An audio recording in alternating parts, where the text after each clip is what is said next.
Good morning. This morning, I'd like to talk about a gentleman named Yves Congar. And I've actually thought I'm going to do two sections on this. First, one now, as I'm just getting started, and one after I've read a little more of his. Yves has got incredible amounts of writing.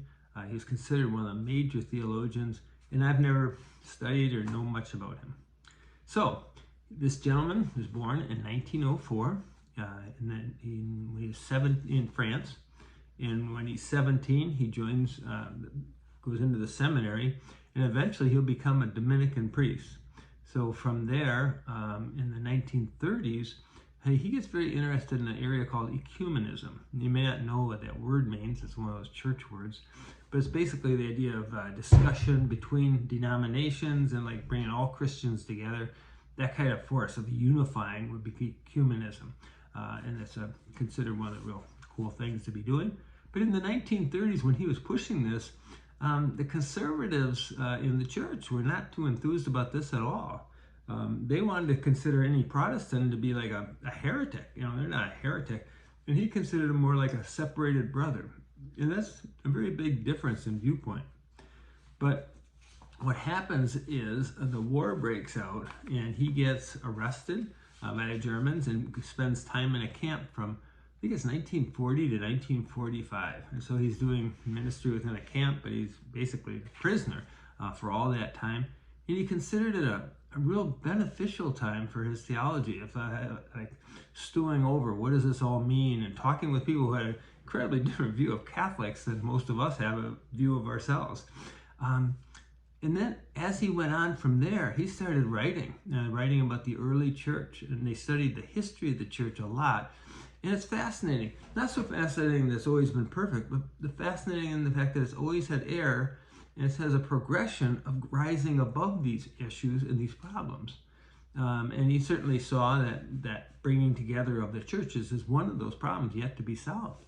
Well, the problem with this, and he wrote a couple books that were quite famous at the time, and the top brass of the church were quite upset and just did not like this at all. At one point, he complains to his mother in a letter to her. I'm going to see if I can see it. I can't find it right now. But basically, he says, they're not upset with me because I'm doing something wrong.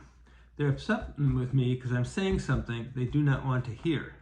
It's kind of an interesting little twist there. But he is really held down for a long time. He's silenced, actually. He's told not, at one point, he's told not to do anything connected with talking with other religions and such, because he's just so highly respected from the publishings that he had done. So in a good part of the 50s, he had been silenced. Well, lo and behold, Pope John the 23rd, when he starts looking into getting ready for Vatican II, he asked him to be one of the advisors. So he and I think Karl Rahner, another famous theologian, they are at one of the first sessions, and the Cardinal that was in charge explained. He said, now, in order to have this time be efficient, we don't want any of you guys to talk. We just want you to answer questions when we ask you one. And Karl Rahner turns to Congar and says, what are we doing here? Well, eventually they will be listened to.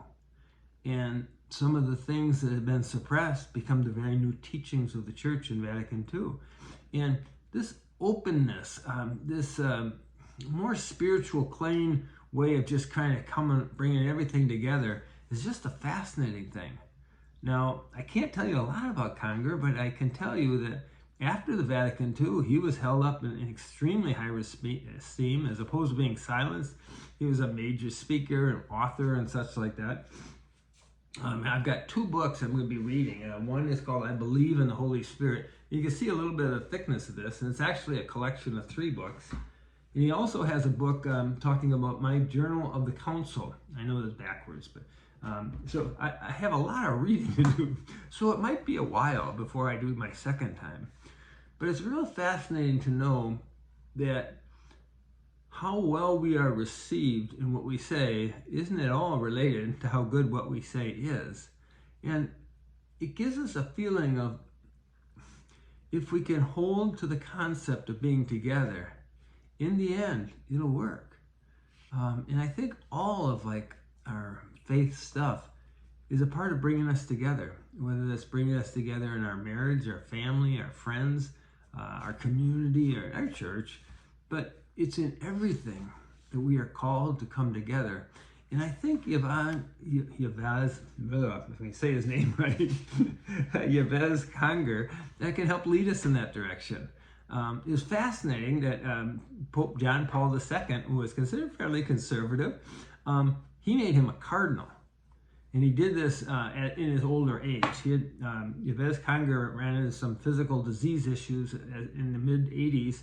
And I think it's 85, 89, something like that, that he, give me a second here, 1985, John Paul II honored him, making him a cardinal.